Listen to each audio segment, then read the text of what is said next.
what it is, what's happening. I know I've neglected the YouTube channel here for quite some time. I haven't been posting, and partly the problem is I do a lot of my videos from the phone. My phone is getting old and having issues, and I live at the beach, and we do not have internet here at this house. Our other house we do, but we're getting ready to rent it, so we'll probably get some internet over here. So sometimes it makes it hard to upload a long video. But if you want to stay up to date on some of the junk I do, visit me over at TikTok. I post a lot of stuff there pretty daily. So anyway, I thought I'd take a few minutes because it's hot. It is an MFer out here today, boy. But that's what you get. I know a lot of guys follow my channel because they want to go, they're into the old tow trucks like I am. So I have actually been working on this one here. I've got 3 of them going right now, actually 4, because we got the rat wrecker over here inside the shop. The square body Chevy wrecker right there. But last weekend I should say, I pulled the old 75 F350 up to the door and I yanked the motor out of it. Now this truck is a 60,000 original mile. As far as I know, I should say, it says 60,000 on the dash. Of course, these old trucks don't have 100,000 mile speedometers. But I mean, get a load of this thing. That's carpet. Carpet. There's a cloth seat under that seat cover that's in really nice shape. I mean, this truck is a really nice, solid old truck. So I kind of think it does have 60,000 miles on it. Plus the motor's pretty clean. We got the motor out of it. Reason we got the motor out of the truck is, well, I just could never get it to run right. So I wanted to pull the heads on it. I decided to pull the motor itself because, well, it's got some freeze plugs that are leaking. And it's an oily mess. So this is a 390. I mean, look. That has the original hose clamp on it. That's the original water pump. Still got the blue paint coming off it. So I just decided it's much easier to pull the motor. I'm going to pull the bottom end apart. I'm going to look at bearings. It actually, when I say it run like crap, but it sounded good. As in, it sounded good, like no lifter noise, no bottom end noise, held really good oil pressure. It's not a sludged up greasy mess. It's got some dirt and stuff in it from me taking it apart. Cylinder walls have no ridge. It's not all carboned up, but it's got some intake valves that aren't sealing. We had 120 pounds compression on the passenger side of the engine. Driver side, we had 80, 100, 190. So it had to come apart. Plus we had broken exhaust manifold bolts, which these things are known for. We got some upper bolts that are broken on the driver's side head, and they were actually using, if you guys ever seen these old clamps, they were using these to seal the manifolds back up because the bolts were broken off. So decided to pull the heads. I actually have a fresh set of heads here. They were already done for something else, so those heads are going to go on the motor, saving a lot of time. We're doing quite a few things to this truck. That's a factory air-conditioned truck. We're going to put the air condition back on, and we're going to put Holley Sniper fuel injection on it as well, which I think will be kind of cool. Just to make the truck a little easier to start, easier to drive. I want to be able to get in this truck and drive it for 2-3 hours to a car show or some kind of event.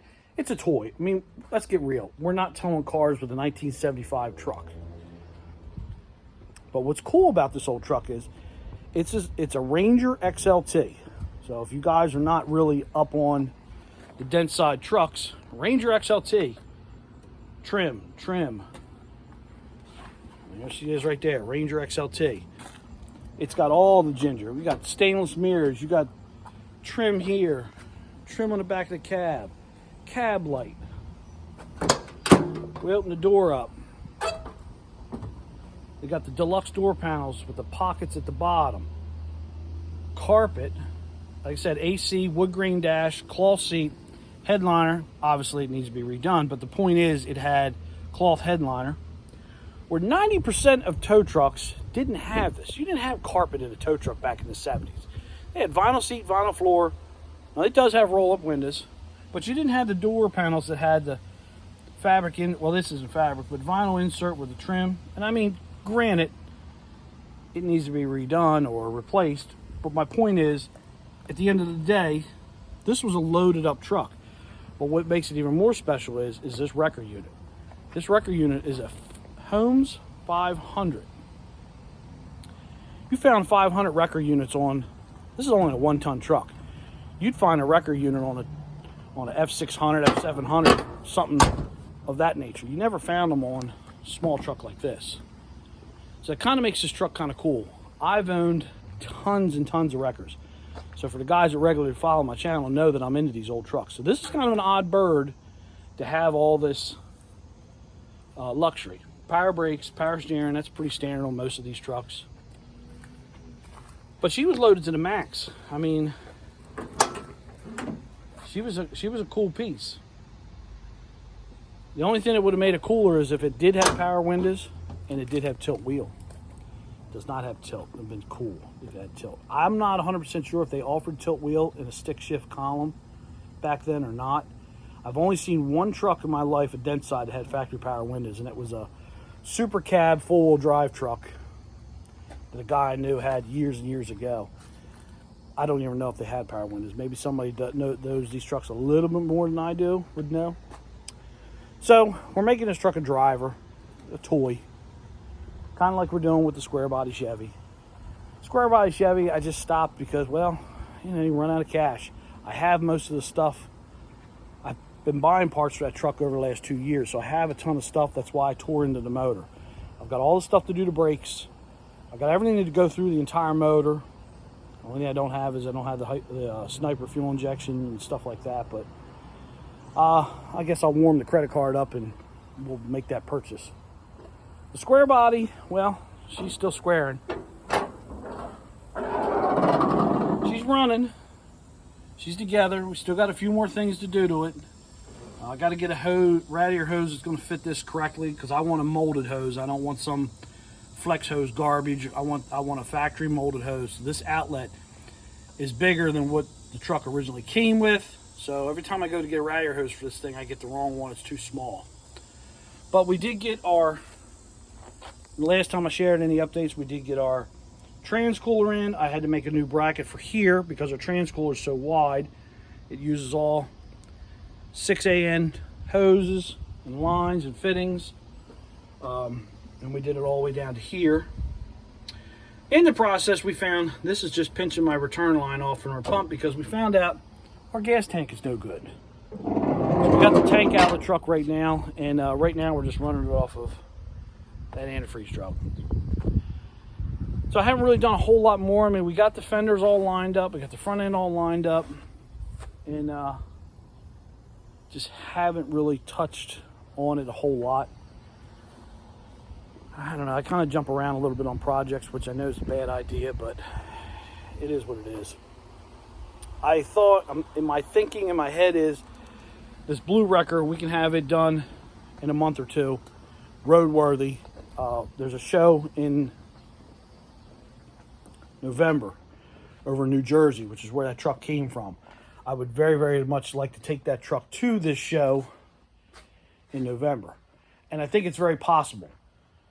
If the motor goes back together well, and we get her fired up and running, everything working, then it's just a matter of tires and brakes, go over some lights.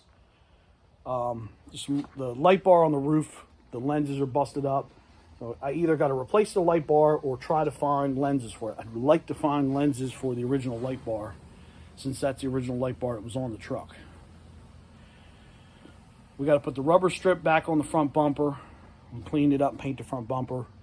I'm not really worried about painting the bed of the truck or anything like that right now. I'm in contact with a couple sign people. I wasn't sure if I was going to put the name that was originally on the truck back on the truck or my name. I'm leaning towards my name because the company that used to own it just recently closed up. And the lettering was already halfway off the door when I bought the truck. Somebody else started de-lettering it. If it had the lettering on the truck from the original company, I probably would have left it because it's cool. I have the original title to this truck. Even though I'm like the third or fourth owner, Nobody's ever titled this truck. It's kind of bounced around through a couple of hands. And you see it took part of the lettering off on that side. But nobody's ever done anything with the truck. It's just been sitting around for the last, I don't even know how many years. I bought it from a young guy who bought it from somebody else. You see they removed half the lettering there. So I was back and forth with it. I think I've just come to the conclusion I'm going to put my name on the doors. Because eventually these other two trucks will have, they are definitely going to have my name on the doors. And again, these are toys. There's something I'm going to use at the parades around here. We live at the beach, so they have some really cool, awesome parades. My ultimate dream goal is to have 3 of my old trucks in a parade with like my girlfriend driving one, maybe her daughter driving one, or her husband's, whatever, and then I drive one. That's kind of what I'd like to do. I think it'd be cool to have 3 old wreckers in a parade. They do a lot of parades and stuff down here because, like I said, we live at the beach. And then I'm into these trucks, so I'd like to take them to car shows. There's some truck and equipment shows that I love to go to, even though I haven't gone in the last 2 years. I've always wanted to take something of my own. Drive it there, enjoy the show, maybe stay the night, come back the next day. So the Ford is really, I mean, I like the Chevy too, but the Ford would be the ideal one to take because it's so optioned out. Not that I don't like the Chevy. The Chevy's great because it's a small block automatic truck with air. But this truck is so optioned out with just being an oddball with all the options it has. I think this truck would be the one that the old guys like me or older would go, wait a minute, that's a really odd truck. I shared it on a group, on a towing group on Facebook, and it got a lot of really good responses. Because the guys that know these trucks are like, wow, this thing's really an odd bird because of how optioned out it is. The Holmes 500, the fact that it's a Ranger XLT with all the garbage, makes her cool.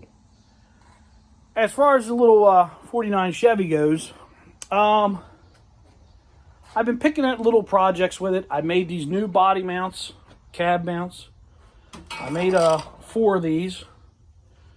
I've already installed the 2 on the rear of the cab. Obviously, I didn't put these on yet. So how these work is, I'm trying to find something I can demonstrate. If that was our frame, if this here was our frame rail, that's how the mount, and the bushing will go here. They did not have the cab mounted on that frame at all. The back part of the cab was literally just sitting on the frame. So it didn't have any body bushings or anything. So here's one I made up with the hole already cut in it. And it uses a regular GM bushing. I've already put some paint on it, so there we go. Got a hole in it, so a regular GM bushing will fit in there. Now the only reason I didn't put I haven't welded these front ones on yet was the front radiator support. Whoever put this, see, I bought this truck already together. This thing was sitting on the frame, running and driving, and I knew that it had a lot of cobbled up stuff. I knew that when I bought this truck. The cab is not mounted correctly on the frame. The front radiator support is literally welded to the frame. So before I weld my front mounts on, I already got my rears on. Before I did the front ones, I want to pick the front up just a little bit. I needed to come up with some kind of bushings, and they just came a couple days ago. I've got some new bushings. So I'm going to make something similar to these for the radiator support on this, so that I can get it sitting correctly. And then I'll make some new running board brackets and put the running boards back on, and we'll keep right on moving.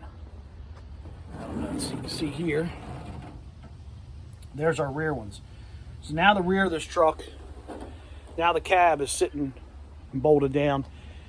Literally before, the back of the cab was laying on the frame rail in there. So now that I've got that straightened out, now, you know, of course it creates other problems.